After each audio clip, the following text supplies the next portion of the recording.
Le Wingmaster débrief du dimanche en version polaire. C'est l'hiver, non, c'est même pas l'hiver, c'est début octobre, les gars. Salut, Jérôme. Salut Seb, salut à tous. Bon, il fait froid quand même le matin, mais Ouais, ça il va fait se un peu froid, réchauffer. mais Hein, parce que il y en a qui ont commencé à mettre le chauffage, ce que je n'ai Eh pas ouais, encore c'est fait, sûr. ce que Conditions nous n'avons pas automnales, encore fait c'est à la pas. maison. J'ai vu des images du week-end dernier à Passy, au plateau d'Assy. Ça volait, il y avait du thermique, il y avait des gens Oui, qui volaient. C'était pas mal, j'imagine. Peut-être Saint-Hilaire ouais, ouais. aussi. Ces Ce conditions week-end, automnales, ça c'était marche très bien. bien, ouais, ouais, ouais, ouais, Ouais. ça marche bien.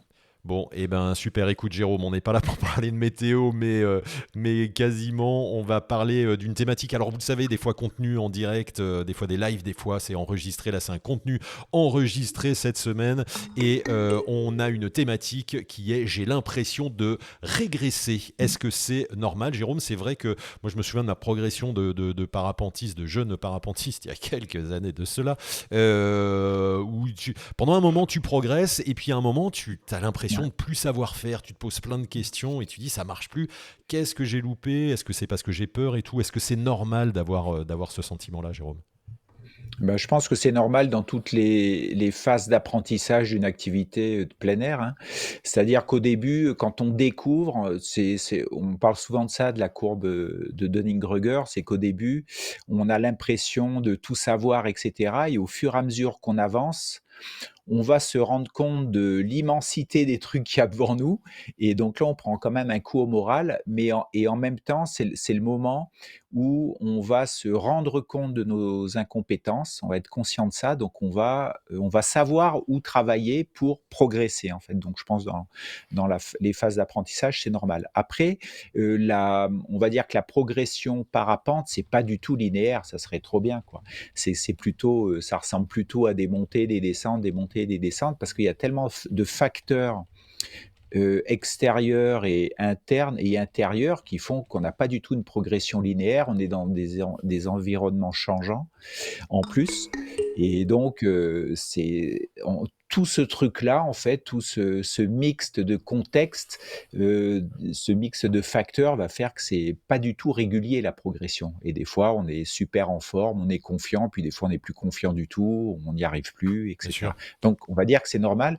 Et là, on va peut-être parler des différents facteurs, en fait, Ouais, qui donnent cette impression-là. on va parler de ça, Jérôme, c'est vrai, mais il y a, comme tu dis, il y a une progression. Alors on dit souvent le parapente, c'est un sport à progression lente. Hein. Il y a, comme tu le Oui, dis, plein de choses. Et puis, notamment, tu et donnes souvent infini, je dirais, l'exemple. ouais. Bien sûr, et tu donnes souvent l'exemple de l'atterrissage. L'atterrissage, autant on peut Oui, recommencer 10 fois un décollage si on l'a raté, autant l'atterrissage, c'est ouais. une fois à chaque fois. Donc, Une fois à chaque c'est fois, ouais. long d'acquérir les Mmh. troisième dimensions, d'avoir la pente d'approche, de comprendre comment ça Ouais, ouais. fonctionne, etc. Et puis, des fois, on a l'impression d'avoir trouvé, et puis, des fois, ça marche plus. Et puis, même, Mmh. on a l'exemple de quelqu'un qu'on connaît à La Réunion qui était une parapentiste expérimentée qui, pourtant, ratait toujours ses atterros et qui peut-être dans le mental se faisait quelque chose qui Ouais, la tout à bloquait, fait. qui l'empêchait. Hein, le mental, c'est hyper important pour De ça, Jérôme. Hein. progresser, ouais, Ouais. exactement. Et ben, on va voir, hein, les différents facteurs. Il peut y avoir des Bah dis-nous. facteurs physiques, c'est-à-dire, donc des facteurs physiques, notre forme physique, dans quel état on est. On n'est pas toujours dans la même forme physique. Ça peut être, des facteurs, de matériel, on a changé de matériel. Ça peut être, des facteurs techniques, on fait des choses de manière différente, donc on n'a pas les mêmes résultats. On veut faire des choses nouvelles, mais on n'a pas les bases. Ça peut être au niveau mental, ça peut être les objectifs, c'est-à-dire, on a changé d'objectif, on a placé des objectifs qui sont pas du tout adaptés à, à nos compétences techniques, par exemple, ou nos compétences théoriques, ce qui fait qu'il y a un gros décalage, en fait. Donc on n'y arrive pas et on se dit, ah ben merde, j'avance pas, je régresse. Il peut y avoir des facteurs aussi de la vision qu'on a de sa pratique, en fait, parce que à l'heure des réseaux sociaux à fond la caisse et en permanence, on est toujours dans de la comparaison avec les autres. On peut aussi se comparer à ce qu'on faisait avant. Ce qui fait qu'avant, on se disait: «Bah, ouais, l'année dernière, à cette époque-là, je faisais, des vols de 2 heures, je faisais des vols de tant de kilomètres, j'étais super bon en repose au décollage» et cetera. Puis là, on recommence et ça marche pas, en fait. Donc on se dit: «On a régressé», mais peut-être qu'il s'est Ah oui. passé plein de choses. Mmh. Et peut-être les objectifs sont plus bons. Ça peut être un changement de pratique. On part, je sais pas, on est spécialiste de la précision d'atterrissage et puis on se met à faire du cross et on se dit: «Bah, j'y arrive pas, j'avance pas, je régresse, dans ma pratique». Bah, oui, mais on a aussi changé de pratique, quoi. Il y a un Donc truc étonnant, Jérôme, on en avait déjà parlé ensemble, c'est il y a des personnes pour qui, quand elles débutent, alors on va pas parler que des débutants, hein, mais on parle des gens en mmh, progression, puis même des parapentistes mmh, qui volent depuis longtemps, mais quand on commence le parapente, il y a des gens qui se posent pas de questions et ils y vont, ils écoutent la radio et puis ils font de l'apprentissage comme ça, et puis ils ont un questionnement au bout d'un certain temps, au bout d'une cinquantaine, oui. d'une centaine de vols, et là il y a un blocage, il y a quelque chose qui se passe, alors qu'il y a d'autres personnes qui se posent des questions dès le début et qui vont peut-être même des fois arrêter le parapente au bout de 5 vols parce qu'ils se posent tellement de questions que c'est trop compliqué. Il y a vraiment cette différence entre ces deux catégories de personnes. Jérôme, tu l'as vu toi Bah en là, tant les qu'enseignant, hein. premiers, le premier, ben, on retrouve un peu l'illusion du savoir dès les premiers essais où on va faire des vols en air calme et tout, puis on se trouve on se reconnaît comme le roi du pétrole et tout. Et puis après, on va voler dans des conditions un peu plus turbulentes et tout, et on va se rendre compte que, oulala, qu'on sait pas tout, qu'on est dans un truc à progression lente et tout. Et là, c'est là où on se dit, oulala, ben, c'est trop compliqué, j'arrête, ou au contraire, ah ben là, on va mettre le doigt sur certains trucs à bosser, sur certaines lacunes, certaines méconnaissances, etc. Et puis ça va nous motiver pour apprendre en fait. Et puis il y en a d'autres quand ils se rendent compte de ça, qui se disent voilà, je savais pas que c'était ça. C'est trop compliqué, donc moi je ne veux pas me lancer là-dedans, tout seul par exemple et je vais, par exemple faire une semaine de parapente par an avec un encadrement qui va me driver, qui va choisir le site, qui va choisir les moments dans lesquels je peux voler et qui aura toujours un regard sur ma pratique en fait. Ça va être la différence entre souhaiter devenir autonome Mhm. ou souhaiter voler mais sans vouloir être autonome. Les 2 sont possibles, hein, mais il faut en être conscient de ça. Ouais, c'est vrai que Mmh, c'est quelque chose qui est assez complexe, on se rend compte, et c'est vrai que c'est aussi, j'allais dire, vendu comme ça, entre guillemets, venez faire un stage d'initiation, vous allez voir, c'est facile le parapente, les bonnes conditions, etc. Et c'est vrai que moi, le début, c'était ça, hein, pour te parler de mon expérience, et mmh, c'était chouette et tout, et puis au bout de 2 3 mois, je commence à entendre des parapentistes qui disent: «Ah ouais, moi je me suis fait peur, ça a fermé, ouais, c'est vrai ouais, que ça...» Et je dis: «Mais ah bon? Mais c'est possible?» Pour moi, c'est c'était un truc, possible, ouais. ça allait toujours être doux et qui allait avoir aucun problème. Ah dans le C'est étonnant, et d'un Alors seul je coup, trouve que moi, ça oui, m'a bloqué, j'allais dire, dans ma progression quand commences à rencontrer des difficultés. Effectivement, tout tu as à fait. l'impression mais ça marche pas comme je le pensais en fait. Alors si on revient sur le message de départ, moi ça m'embête pas d'avoir un message, très générique qui dit, qui donne envie de venir essayer et cetera. Mais c'est après les premiers vols où il faut que le message soit clair. C'est-à-dire que c'est une activité à risque, c'est une a activité de plein air, c'est une activité engagée où il faut s'impliquer et cetera. Et à partir de là, avec ce message-là et la découverte des premiers vols qu'on a fait, on va décider de continuer ou pas en fait. Mais il faudrait pas continuer en ayant toujours, à l'esprit: «Oui, c'est fastoche, il se passe rien, c'est pas très compliqué». Le parapente là, ça serait, un mauvais message ou un message Ouais, complètement bien sûr. erroné par l'activité en elle-même.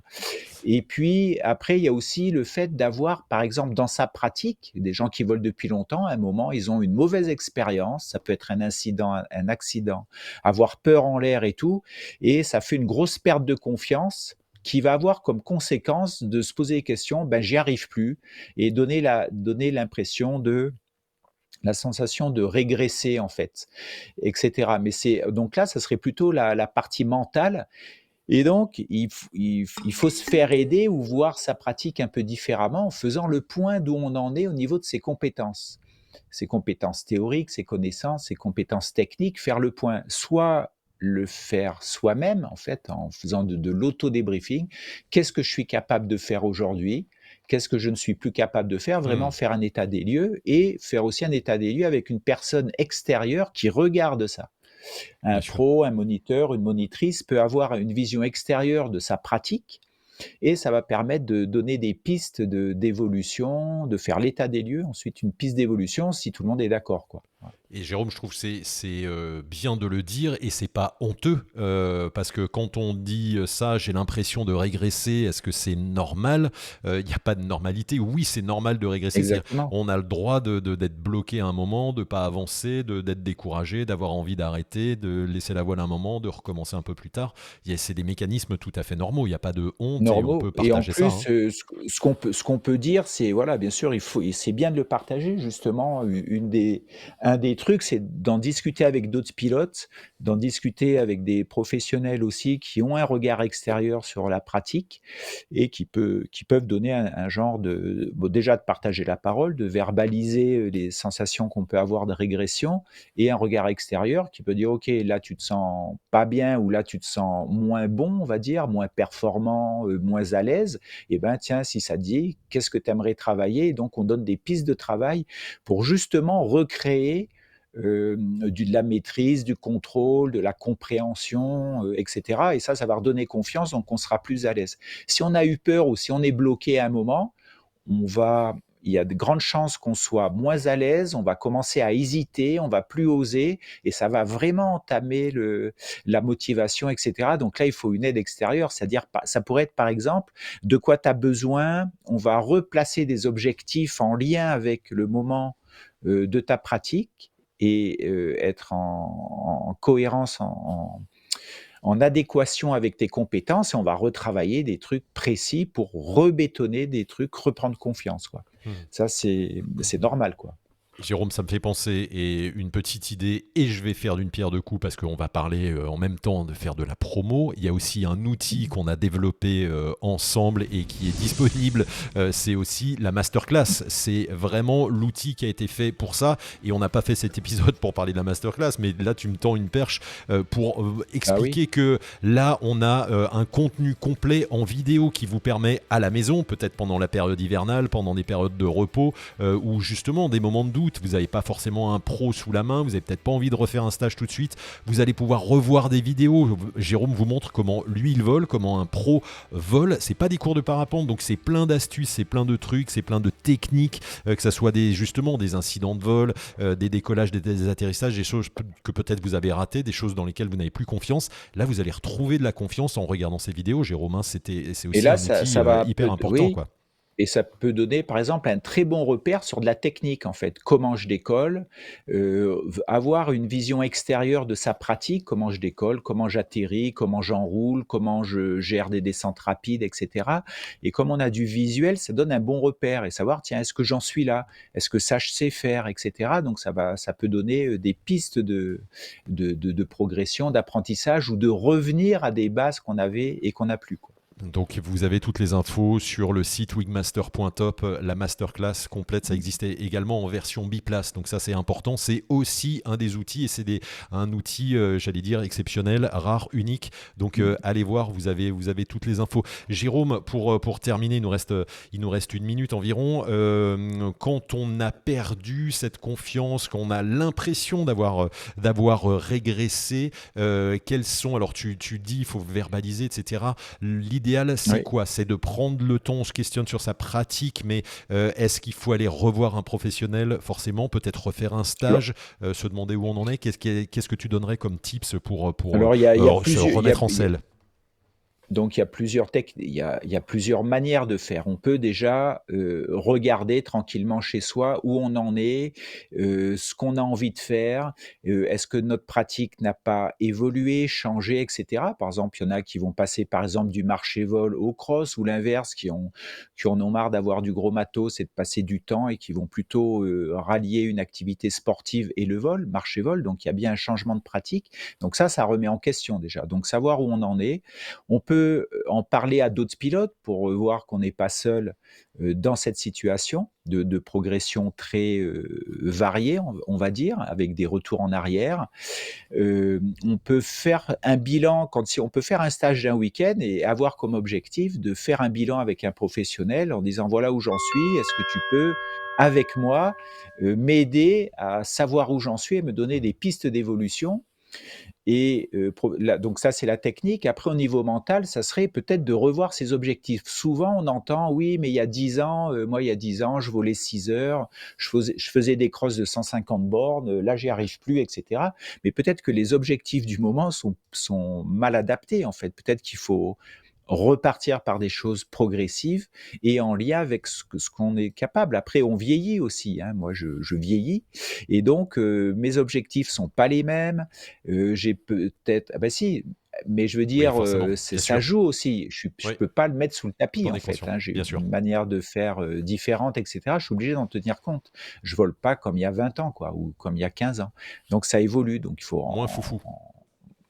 peut-être moins foufou, peut-être plus réfléchi Ouais. ou je sais voilà, Donc plus c'est de important, conscience, voilà. ouais, c'est ça, c'est prendre conscience de tout ça, de nos capacités, de ce qu'on sait faire, de ce qu'on sait pas faire. C'est vrai qu'on voit, on peut voir des gens qui peut-être ont trop de confiance, même des fois, Jérôme, hein, on en a parlé encore il y a pas très longtemps, Ouais, des gens qui se rendent pas compte du danger.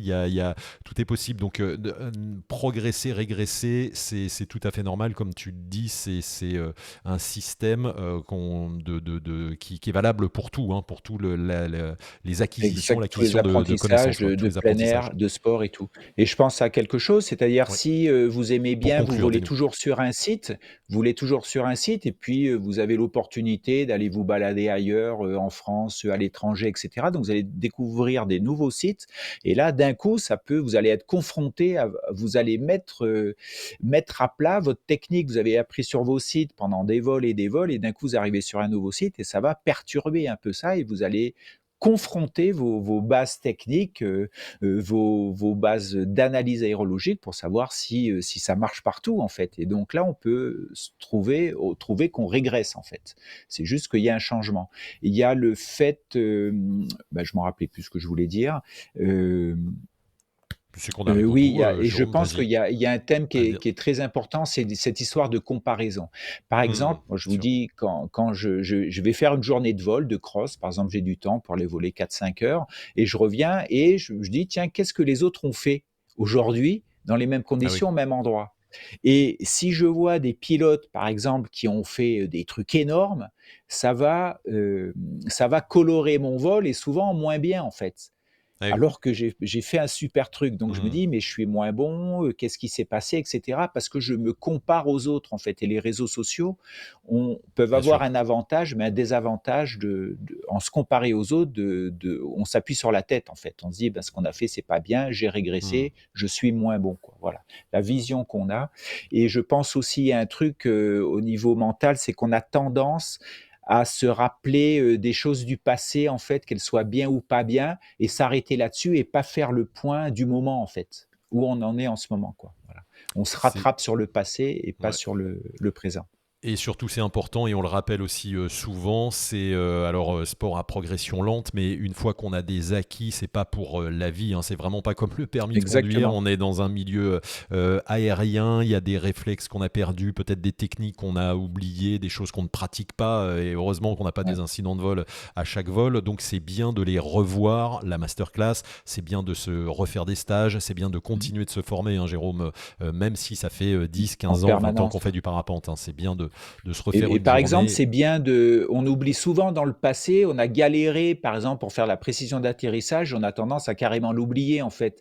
Ce qu'on a mis en place pour atteindre un niveau Bien et sûr. donc quand on est aujourd'hui, on se dit: «Ah bah oui», mais on oublie carrément le processus, on ne se rappelle que du résultat. Il y a ça aussi et on peut une technique aussi, c'est de marquer ses vols, en fait. Le fait d'avoir un carnet de vol permet de dire où on en est, comment on a progressé et tout. Ça fait une base quand même qui est solide et qui est juste. Voilà. Allez, Jérôme, je vois que tu es inarrêtable sur le sujet. Le Ah, sujet est long. Je bah, tu pense mis qu'on une pièce. pourra, ouais, Oui. c'est ça, hein. Non, mais c'est hyper intéressant. Merci beaucoup Mmh. pour toutes ces infos. Vous aussi, partagez-nous votre expérience. Est-ce que vous avez progressé, régressé? Est-ce qu'il y a eu des moments vraiment de doute? Vous pouvez le partager dans les commentaires, puisqu'on n'est pas en live aujourd'hui, mais je pense qu'on refera un live sur cette thématique ou une thématique approchante pour avoir des échanges avec vous, amis pilotes. Mais en attendant, les commentaires, c'est pour vous. Et puis, on se retrouve dimanche prochain pour un nouveau contenu en live, très certainement. Merci Jérôme pour toutes ces infos précieuses. Bon vol, soyez prudents, et puis Merci et à à très bientôt. bientôt. Ouais, Hein? ciao, salut à tous.